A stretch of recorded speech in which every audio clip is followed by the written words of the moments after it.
receptionist down a wide, plush-carpeted hallway to Evan's office.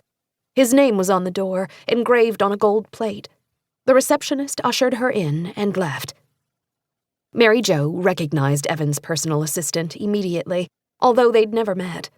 Mrs. Sterling was exactly the way he'd described her.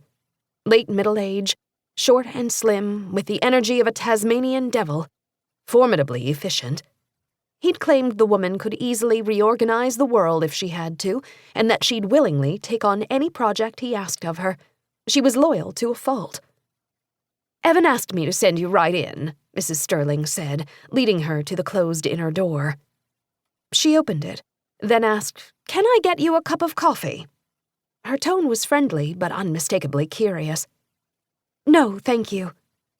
Mary Jo stepped over the threshold, her heart in her throat. She wondered how she'd feel seeing Evan again after all this time. She'd already decided that a facade was necessary. She planned to approach him as if they were long-lost friends, casual friends.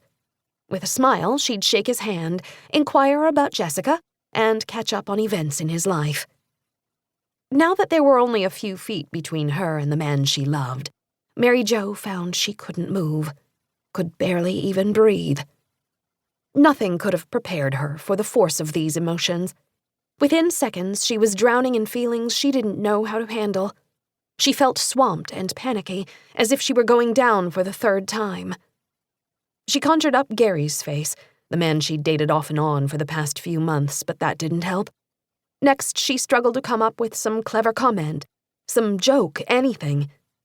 Instead, all she could remember was that the man she'd loved 3 years ago, loved now, was married to someone else.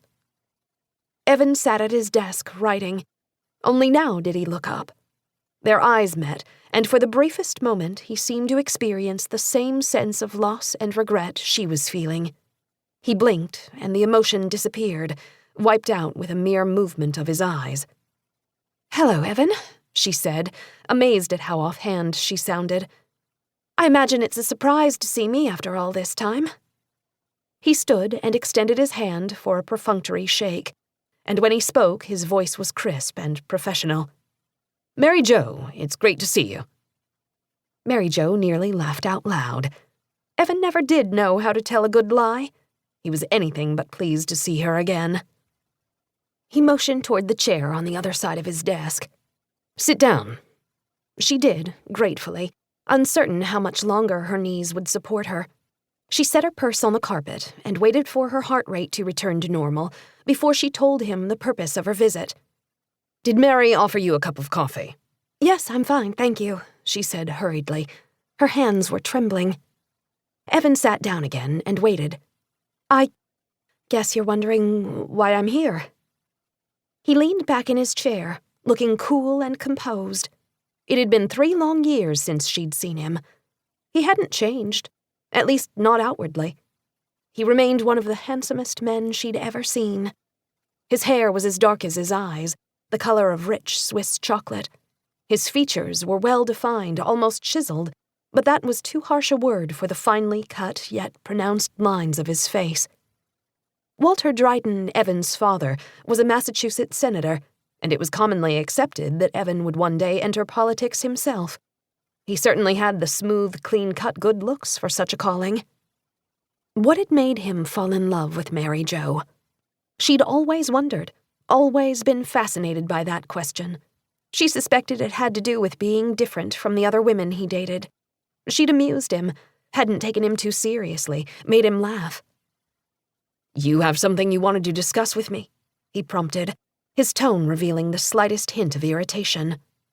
"Yes, sorry," she said, quickly returning her attention to the matter at hand. "My parents, actually my father, he retired not long ago," she said, rushing the words together, "and he invested his savings with a financial company, Addison Investments. Have you ever heard of the firm?" "No, I can't say I have." This didn't surprise Mary Jo. Wealthy men like Evan had huge financial portfolios with varied and multiple investments. Her father had taken his life savings and entrusted it to a man he'd met and trusted completely. "Dad invested everything he had with the company," she continued. "According to the terms of the agreement, he was to receive..."